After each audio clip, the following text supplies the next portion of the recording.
با این روش هم عمر یخچالت بیشتر میشه، هم تا 50 سال دیگه هم گاز یخچال تموم نمیشه. ممنون میشم کانال یوتیوب بنده رو سابسکرایب کنید. سپاسگزارم.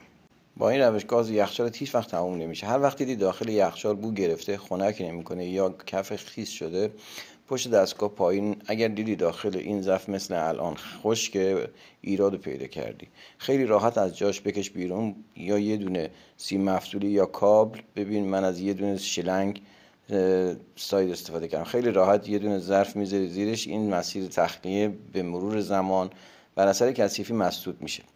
شروع میکنی به باز کردنش، میدی داخل و خارج میکنی، میدی داخل خارج میکنی، چند بار انجام میدی، هر چی که داخلش باشه باز بشه و اینجوری مسیرش رو باز میکنه. چند ساعت قبل از این کار باید دستگاهتو از برق بکشی. این میشه مسیر تخلیه فریزر. این یکی مسیر تخلیه یخچال معمولی.